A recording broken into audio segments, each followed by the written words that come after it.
Hello, everyone. Good morning. Welcome to another Purposeful Conversations with me, Emmy, here in the PAMI Code Facebook community.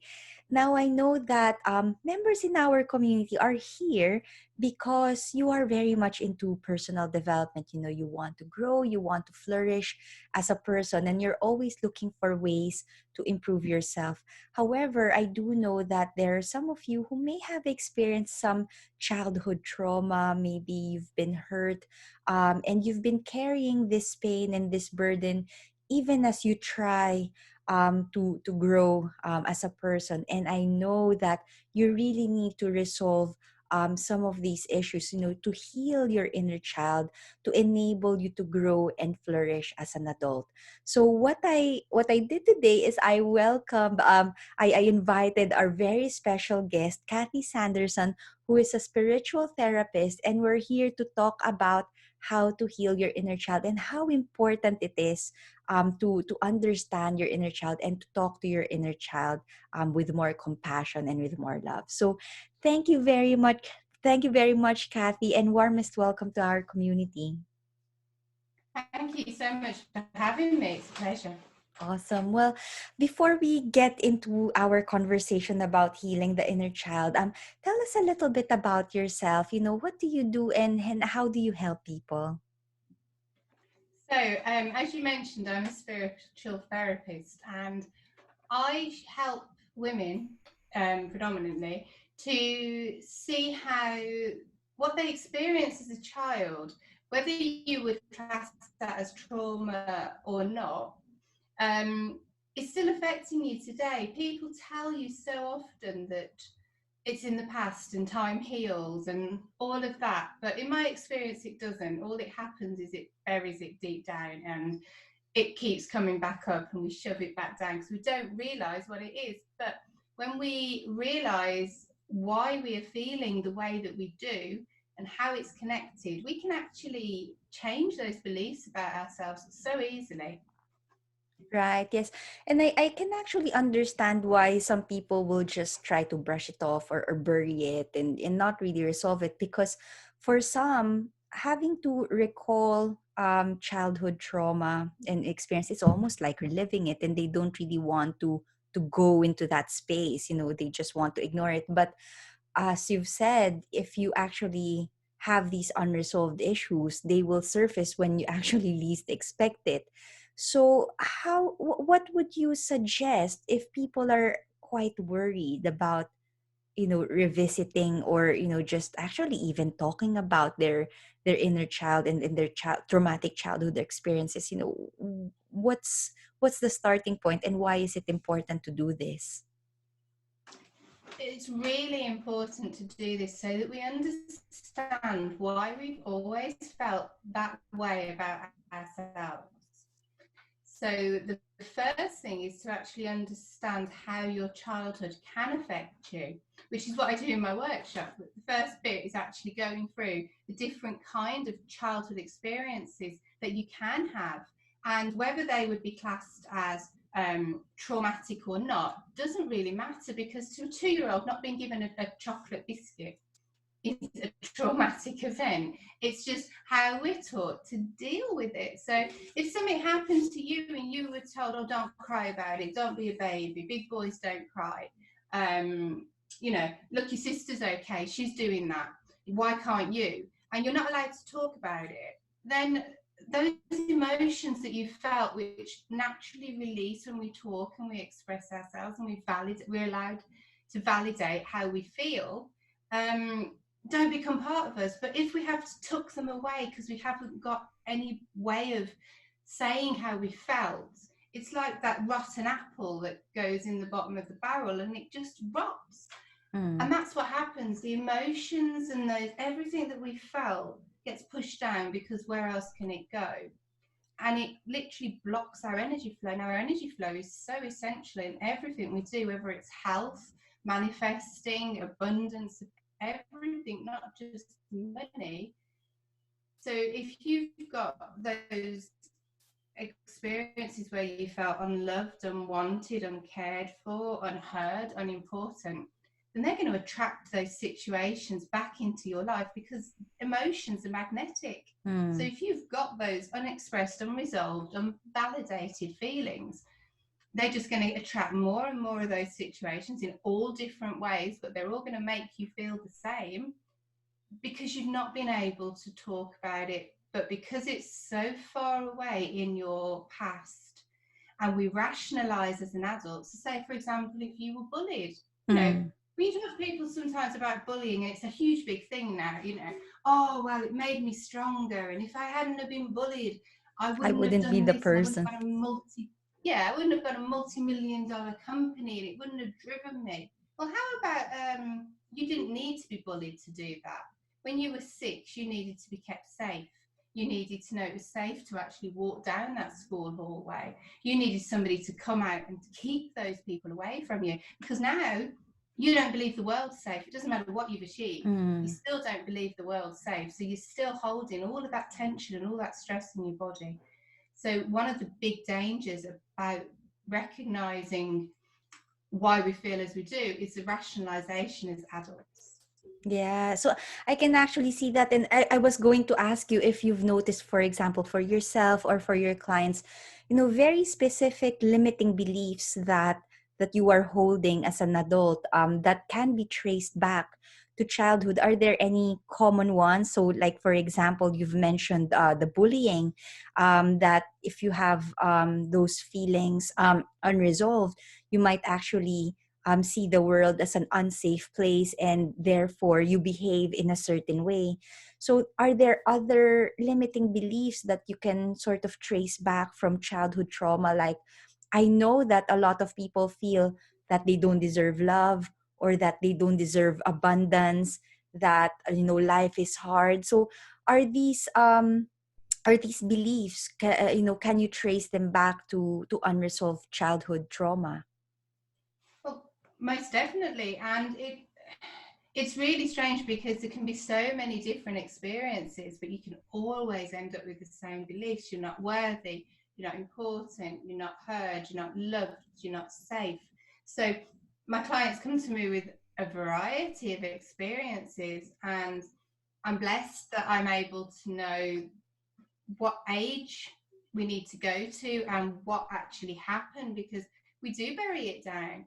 But the beauty of what I do is I'm never given what my clients can't deal with. Yeah. So we're never going to go and open Pandora's box. We're just going to be able to go to that limiting belief that's going to give them the biggest clarity, and that they're actually ready to get rid of. Because you wouldn't go and see a healer if you are Mm. not ready to be healed. Yes, that's right. Yeah. That's what the universe does. So, for example, if you had a parent who, when you brought home your certificate for, I don't know, getting commendations or points or whatever it was at school at that time, and everyone had made a fuss of you at school, and you'd been up in assembly, and you came home and you go, Mom, Mom, Mom, and she doesn't look up off the phone, and you say, Mom, look, will you be quiet? Oh, you're such a little shit. Just stop. I'm trying to talk. And then you say, Mom, but look, and you don't understand, because everyone's just made this huge big fuss of you. And they just go, oh, give it me. Put it on the coffee table, put their coffee cup on top of it. That's it. Mm. And then you go, Mom, it's parents' evening. Oh, no, I can't come. Sorry, I've said I'm going out with my mates, or I've got to work or something. But, Mom, it's parents' evening. Oh, that's all right. It doesn't matter. It doesn't matter. And there's just no recognition for what you are, for Mm. how you're developing, for how you're achieving. So you go one or two ways. You go, well, I'm just going to keep going and going until Mum actually looks up off her phone and sees Mm. me. So you get A stars at GCSEs, you get A stars at A levels, you get your first in your degree, you go on to your masters, but nothing ever will be enough, because Mm. it's that little girl inside who needs a mum to look up from her phone and say, oh my God, you got 100 points. You are amazing. Let's go somewhere to celebrate. Yeah, to recognize that.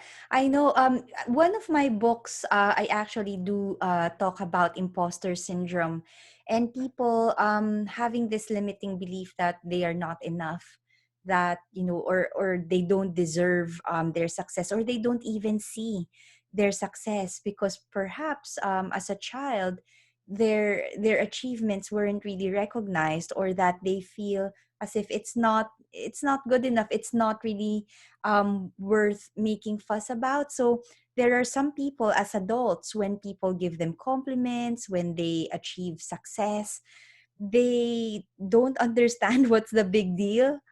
They couldn't even internalize and appreciate the success, because perhaps as a child, that's what they've understood. They haven't really gotten the appreciation, and to recognize that, oh, this is actually quite something, well done. They've learned that, it's nothing, it's no big deal, when actually it is. And that's the thing, isn't it? Because we rationalise and we go, oh, yeah, we could do it. But that little child is desperate. But because up until the age of 7, we're in a kind of theta state, so hypnosis. So everything we see, everything we hear, everything we're shown, everything we're told, even though we know it's wrong, is right. Yeah, you still embrace it. I do remember when I was a child, I grew up in the Philippines, and it was a public service announcement. So there's this child and there's this adult, and the adult was doing something. He was a rule breaker, like he wasn't queuing when he was supposed to queue, like he was cutting the queue. And the advertisement said, you might think that this is right, but for the child, everything that you do is the right thing. So the child is just absorbing anything, everything, and whatever they see in their adult role models, that's actually the right thing to do, even if it is not socially, they still see that this is the right thing to do. So Kathy, for those viewers who are watching right now, who might have unresolved childhood issues, what's the starting point? Where do they begin to um resolve, or at least to explore these childhood experiences? Because I'm guessing that some of them might not even be aware that some of their limiting beliefs can be traced back to childhood. So where do they even start? That's what I realised. My clients were coming to me, and it was always childhood, always childhood. The more I did it, the more I was guided to the age, and like they're like, but nothing happened. And I'm like, but this is what I'm seeing, This is, and I feel it in my body as well. So I'm feeling that you were really anxious about this time when this was happening, and it triggers, and it goes back, and it's like, but no, that was just then. And I'm like, well, go into your body then and feel it. And, like, Mm, and that just shows you that you're still holding on to it.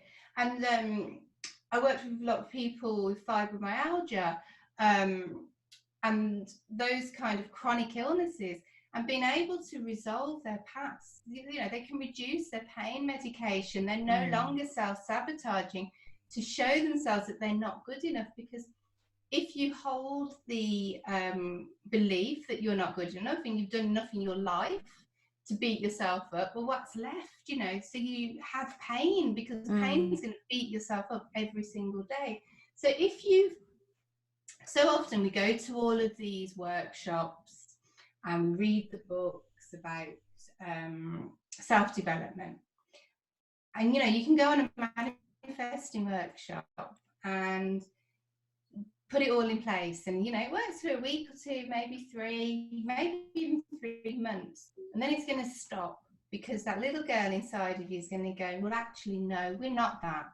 You know that we don't deserve this. Why is mm, anyone going to listen to us? Why are we going? Why are we even bothering to go live? Because no one's going to turn up, because nobody listens. mm, So if you've got those beliefs, and it doesn't matter what you've done to change it, it hasn't changed. You've done the affirmations, you've done the visualizations, then it's something from your childhood, and you can't remember it. So many people come to me and they say, oh, well, I had a happy childhood.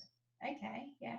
Well, we can think that we had a happy childhood because we've been taught that we'd had a happy childhood. We had all of these things in our life. But for example, my mum gave me everything. And I went on the school trips. Now they're expensive. I had school clubs, after school clubs, did what I wanted to do. My mum made sure, and she showered me with love and these things, but I never felt loved. How Never felt loved. interesting. Why is Never that? felt important.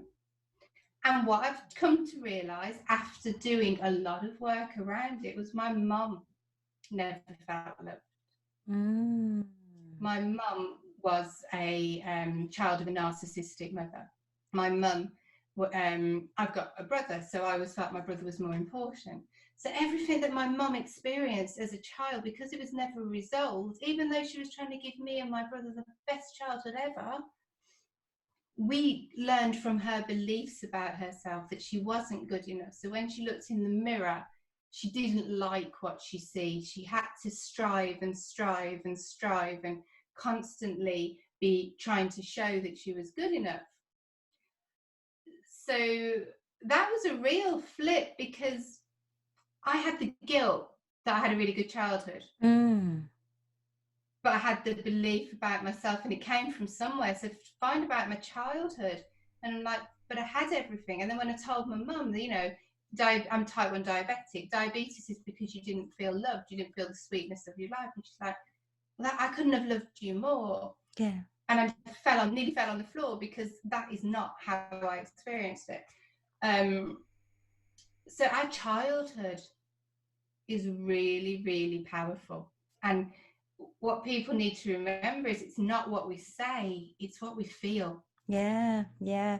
That's really interesting because for me as a psychologist, we always you've seen you've seen in the movies that they lie on the couch and they talk about childhood and so on.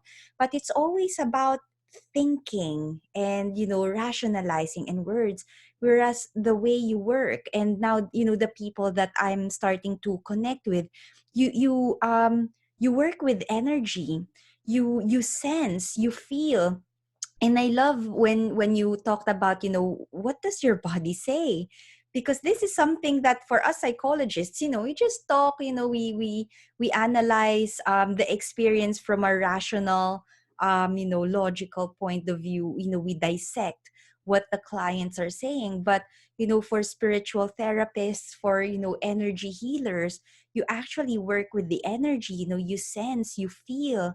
So this is actually a very interesting new paradigm for me, and I'm learning more, and I actually do get excited learning about it, because yeah, there's something quite intangible that you can sense. But when you have this childhood trauma that is unresolved, you actually feel that energy. It's like a burden, and your body reacts to it.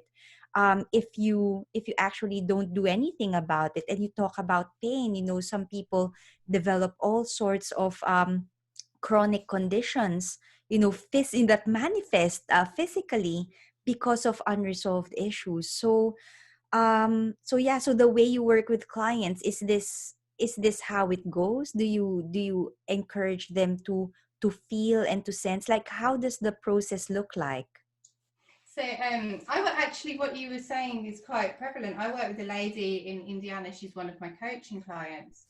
And when she started with me, she had 30 years of therapy. She had a really abusive childhood. And she had fibromyalgia and anxiety, depression. She was high risk suicidal. She hadn't left the house for 8 years. She was agoraphobic. And she'd been diagnosed as unable to work, disabled in America since 2012. And she found my workshop and we started working together. And what I was able to show her is why she felt that way. And her therapist kept saying, what are you doing with this lady in England? How are you smashing your goals? And what I enable people to do is remember, so consciously aware, why do I feel this way? But also go back and reconnect with their inner child, their little one, and support them. Give them what they needed. So speak to them as if they're your child. Give them that love that you didn't get and you haven't been given because you've been blaming that little girl for everything that's been going on, whether you know it or not, subconsciously. And the beauty is that reconnection and that apology and saying, I'm so sorry that I've left you to deal with all of this, because it was too hard for me. I couldn't deal with it, but I've left this little 7-year-old to deal with it, and going back and supporting them. And that's where the power is, because, you know, it takes one person to believe in a child. Why can't that person actually be you? Mm. I love that. It's that compassionate self-talk, isn't it? And you actually talk to your inner child with compassion and love as if you are talking to your own child. Well, I do hope that people actually talk to children with compassion. But how does that look like? What sort of words do you tell your inner child, if you're practicing compassionate self-talk? You have to listen to them. So what we do is we go back and we see what they needed, and whatever they needed we give them, because it's energetically, and it's never really material. You know, it's love, it's support, it's some time for them, just for them to go and play, or to support them when their parents are shouting at them, just to let them know that they're not alone. And just that feeling Yeah, well, can just now shift that you are an somebody. adult, you can actually support that inner child and reassure that, they are loved, that they have support, that they're not alone, and that they are, yeah, that they are loved. Yes. So, Kathy, for those who are listening right now, if you have a message for them, maybe they are still carrying the burden, maybe they are still in pain. What message do you have for them to help them to heal their inner child? Just that you don't have to experience this anymore. If you're not happy with your life, every day is a choice. You can choose to carry on as you've been going because it's obviously been working so well, or you can choose to move forward and to acknowledge that possibly things didn't go right for you as a child and they're still coming up. And you can make that choice to say, well, yeah, I'm going to do something about it. I'm going to remove those blocks that are stopping my happiness. Because if you have negative childhood experiences, you don't really believe that you deserve to be happy. Right.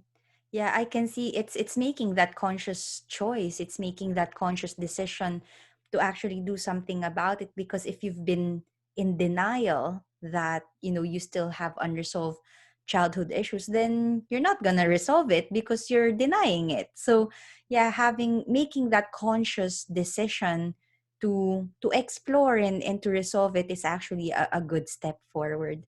So, And Kathy, also not to mm, be a victim, to choose not to be a victim. If you make that conscious decision that you're not going to see things as being done to you, as attracting in whatever it is you're thinking, just that can really flip a switch. mm, mm.